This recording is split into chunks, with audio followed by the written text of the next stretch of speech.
If you're a mid-level to C-suite leader who wants to own your growth and figure out your next small, brave move to achieve your leadership goals, you are in the right place. Welcome to the Small Brave Moves podcast, a weekly deep dive on how to be braver in leadership and in life for exceptional results. I'm your host, Nicole Bianchi, best-selling author, certified master executive coach, NSA certified speaking professional, chief bravery officer, and tough talk expert. If you're ready to become a better, braver, and more authentic leader, let's dive in. Most leaders talk about building a brave culture, but almost none of them actually do it. Because a brave culture is not a slogan on the wall. It's not a workshop on a Friday. It's not a quote in your email signature. It's a system, and you've been waiting for somebody else to install it.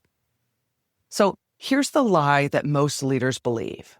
That bravery is a personality trait, that some people have it, some people don't, and it's not.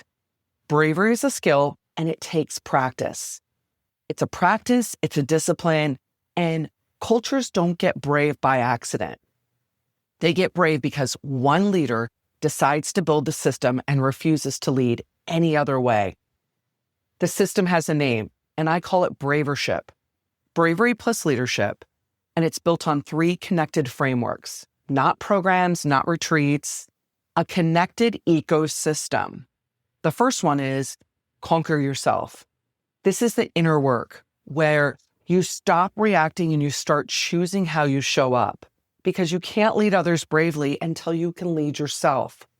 Second, small brave moves. This is the action where you stop waiting for that big leap and start practicing daily acts of courage in just ordinary moments, daily decisions that compound into the kind of leader that people trust and want to follow. Third, 5 tough talks. These are the conversations, because bravery lives or dies in your relationships. And the architecture of a high trust team is the architecture of its conversations. It's inner work, daily action, and brave conversations. That's the system. And here's how you'll know it's working. The hard conversations, well, they'll start happening early before things compound. People will ask for what they need out loud instead of carrying resentment. Mistakes get processed, not hidden. And individuals take ownership. They ask, what is mine here? Not who can I blame? That is what a brave culture looks like on a Tuesday afternoon. So I worked with the CEO of a 200-person company last year. She was done. Engagement was tanking. Her best people were leaving. And her leadership team was really reactive. They were exhausted and just pointing fingers. She thought she had a talent problem, and she didn't. She had not done the inner work. Her team didn't have a system for brave conversations, and nobody was practicing small brave moves in their everyday decisions. So she started with herself, then her senior team, and then it started to ripple.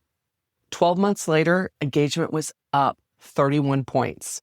Voluntary turnover in her senior leadership team, 0. Same company, different leader, different system. And if you're listening to this and thinking, oh, I want this for my team, here's where you begin. Start with yourself, not your team, not your offsite, you.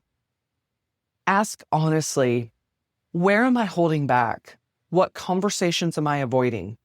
What small brave move have I been putting off? And then pick one of the 3 frameworks and go deep. Small brave moves if the gap is at the individual level. 5 tough talks if the gap is in the communication. Conquer yourself if your leaders are reactive and stuck in patterns that they just can't seem to break. Then build from there. So here's your small brave move this week. Identify one place where bravery is missing on your team. Not a global overhaul, just one place. One pattern, one conversation that just isn't happening. And take one step towards changing it, because this is how cultures shift. Not in sweeping mandates, but in small, brave, deliberate moves made by leaders who decide that the status quo isn't good enough. Bravership is not a program you complete, it's a culture you build. One move, one conversation, one moment of self-leadership at a time. If you want to start building your own Bravership practice, Bravership Foundations is my free audio journey. It's short lessons, all 3 frameworks, real tools that you can use this week. Link is in the show notes. The culture you want starts with one brave leader deciding to build it. Until next week, build the culture. Thank you for joining me for this episode of the Small Brave Moves podcast. If you're wanting to take this work even deeper, I'm here to help. From engaging in inspirational keynote speeches to transformational coaching and workshops for leaders and teams, page-turning books, online courses, and enlightening leadership development retreats. There are so many ways that we can work together to take your leadership to the next level. For more information, check out the show notes, and let's do this together, one small brave move at a time. See you next week.